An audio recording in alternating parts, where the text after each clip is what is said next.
Casa Parlamentar inicia o ano 2016 com uma sessão plenária sobre o tema O Estado na Nação. O chefe do Executivo santomense, Pradito Setúbal, foi convidado para falar da real situação do país, com destaque para a dívida pública que o Estado tem e a sua liquidação. Por outro lado, também,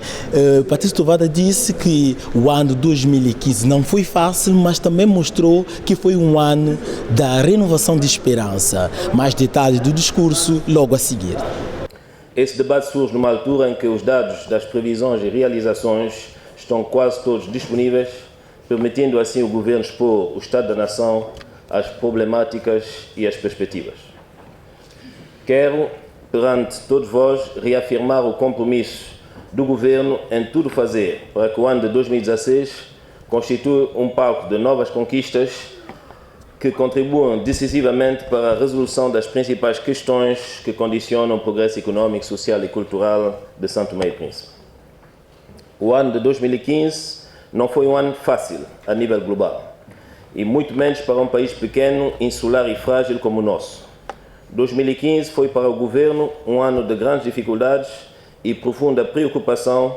face aos desafios cada vez maiores que se erguem diante de nós, no mundo em que as atenções estão cada vez mais focalizadas em novas problemáticas de uma complexidade inextricável e muitas vezes geradoras de reflexos nacionalistas e identitários,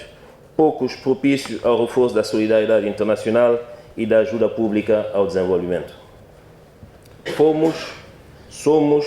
e continuaremos ainda durante bastante tempo a ser um país fortemente dependente do exterior.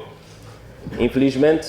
para agravar ainda o quadro político-econômico, o ano de 2015 confirmou a estagnação e até por vezes a recessão de economias de países parceiros extremamente importantes para São Tomé e Príncipe, com reflexos significativos em termos contributivos para o orçamento geral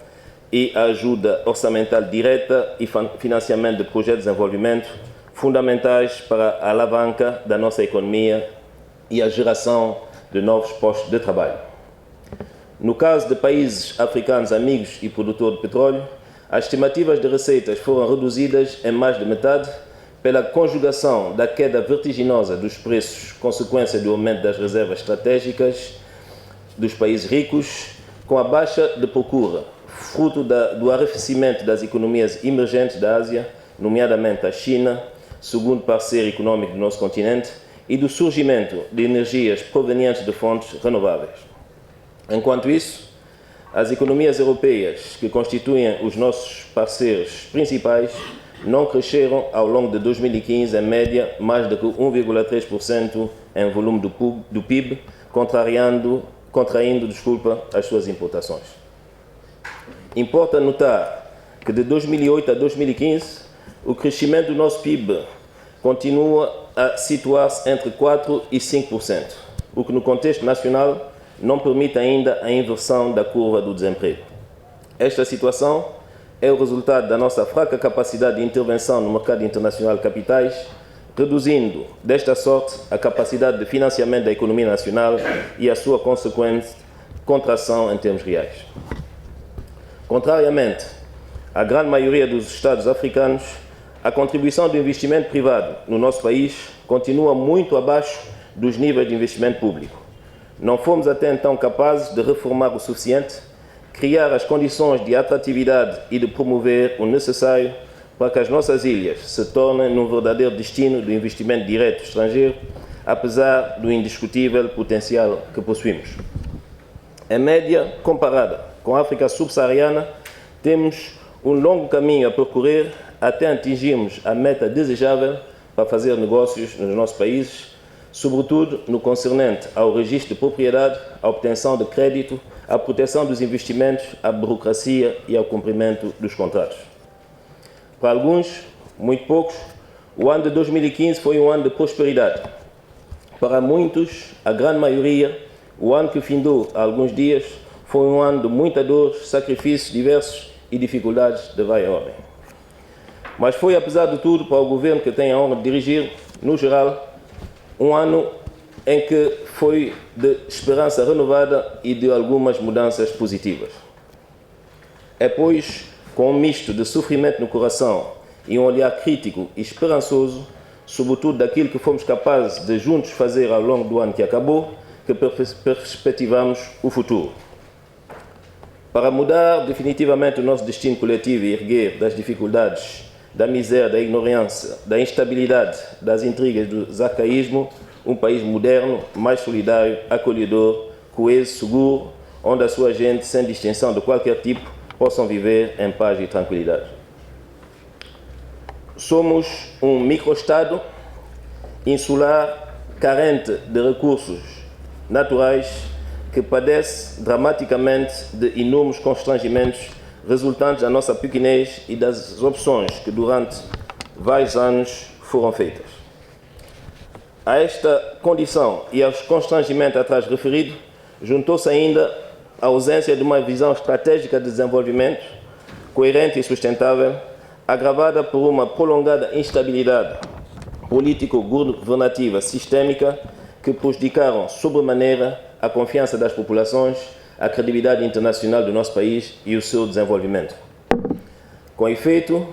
em 25 anos de democracia, 3 presidentes da República conviveram, entre outras circunstâncias, com 16 governos constitucionais, uma média de um governo constitucional todos os 18 meses. O nosso país, sem dúvida, perdeu tempo demais, perdeu oportunidades, perdeu vontades interessadas em fazer coisas, cometeu demasiados erros e desperdiçou recursos. É por todas essas razões que o nosso país segue hoje gatinhando atrás de países com características a partida iguais ou piores do que as nossas em 1990, registrando, no nosso caso, níveis inaceitáveis de pobreza, de desemprego, de fraqueza institucional e de fragilidade na produção e distribuição de bens e serviços públicos de base. Excelências, minhas senhoras, meus senhores, por todas essas razões evocadas, a preocupação primeira do governo, logo que assumiu as suas funções em dezembro de 2014, foi de repor o país em funcionamento após uma eleição que marcou o fim de um período de uma profunda crispação política e de pouca eficiência econômica, tendo 2014 chegado ao fim com uma taxa de execução do programa de investimento público inferior aos 40%. O novo governo, saído das urnas, pagou cerca de $1 milhão, o 13º mês em dezembro de 2014, e no que respeitava à dívida interna relativa às obras referentes aos anos de 2013 e 2014, o 16º governo constitucional teve de pagar em 2015 o valor equivalente a aproximadamente $6.500.000 americanos, encargo que hoje, em 2015, teve de suportar. Para além disso, o volume da dívida do Estado para com a EMAI em finais de 2014 era equivalente a $3.700.000. Durante o mesmo período, o montante da dívida de toda a administração pública com a CST elevava-se a $2.600.000. Outra fonte de despesa do Estado e, consequentemente, de dívidas foram as bolsas de estudo. O atual governo pagou no ano transato de 2015 $7.800 milhões, correspondente a atrasados de 2013 e 2014 e parte de 2015. Na verdade, em 2015, só nos foi lamentavelmente possível pagar uma única prestação no valor de $3.000 milhões, estando nesse momento todas as demais pendentes. Não menos importantes e significativas são as dívidas com as empresas Synergy e MSF, resultando de uma condenação internacional na sequência de uma arbitragem em que fomos julgados culpados, a que se juntam dívidas com a Pricewaterhouse, SAT Insurance, Banco Equador, CIM, Sociedade Pereira Duarte, Empresa Hidroelétrica e indemnizações diversas ao setor econômico e da agricultura. Estas dívidas estão estimadas em $293.760 milhões em 2015. Infelizmente, até então, este ano, só nos foi possível liquidar cerca de 12% do estoque global dessa dívida. Enfim, temos uma enorme dívida com a Enco Sonangol, cujo valor estima-se em mais de $40 milhões americanos acumulados ao longo dos anos, resultante do diferencial de preço dos combustíveis no mercado interno e internacional, não ajustados até então. Ao longo do ano 2015, foram liquidados aproximadamente 7% do valor global da dívida, ao mesmo tempo que, com a insistência do Fundo Monetário Internacional, estabeleceu-se um plano de amortização da dívida em causa, que deverá estar liquidada até 2019. A segunda preocupação do governo foi, face ao contexto econômico interno e internacional, elaborar o Orçamento Geral do Estado para 2015 de forma participativa, ou seja, construir o orçamento do cidadão, com o envolvimento do poder local e das associações, para atender ao máximo às prioridades das pessoas nos seus locais de residência e de trabalho, recolocando as pessoas e a melhoria do seu cotidiano no centro da ação governativa. Para além de ser hoje uma recomendação das instituições multilaterais, esse mecanismo de construção do orçamento em São Tomé e Príncipe, inaugurado pelo 14º Governo Constitucional, tem sido adotado por vários países à escala global, com índice sempre crescente de satisfação das populações. Do montante programado do OGE 2015, a taxa de execução das despesas correntes foi de 91%, dados de novembro de 2015, e de 77% no que diz respeito ao programa do investimento público.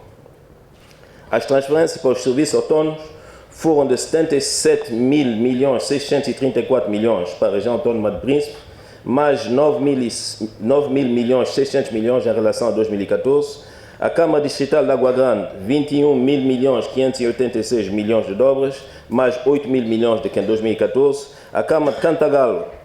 9.800 milhões, mais 2.000 milhões do que em 2014. A Câmara de Caué, 7.500 milhões de dobras, mais 1 milhão, mais 1.000 milhões do que em 2014. A Câmara de Lobata, 10.000 milhões, 700 milhões, mais 4.000 milhões, 500 milhões do que em 2014. E a Câmara de Mesoche, 14.000 milhões, 600 milhões de dobras, mais 500 milhões de dobras do que o ano de 2014.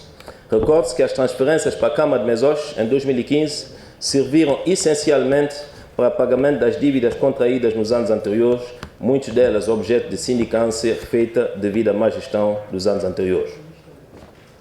A taxa de execução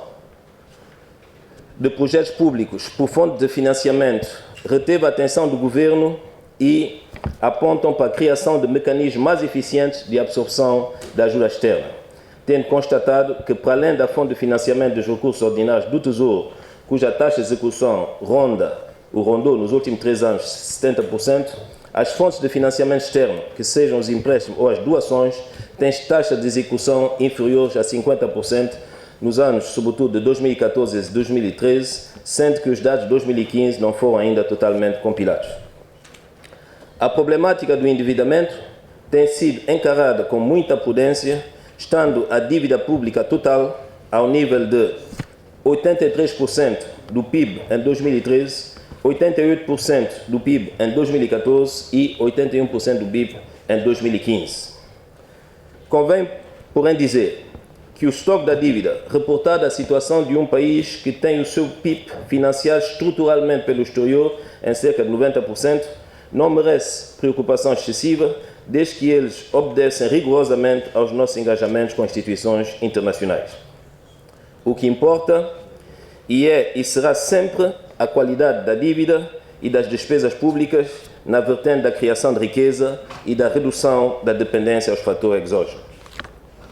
A terceira preocupação foi de garantir a coesão social dentro de um quadro de referência assente na concertação social, nas realizações de significativo impacto social e na estabilidade macroeconômica e nas reformas. Sem dúvida, a instituição do Salário Mínimo Nacional foi uma grande conquista social que pertence ao ano 2015. A taxa de inflação este ano será inferior a 4% e, à luz dos 12,8% de aumento salarial da função pública, ela representa um aumento inquestionável do poder de compra real dos trabalhadores em 2015, a qual se deve acrescentar legitimamente o contributo do 13º mês pago pelo Governo.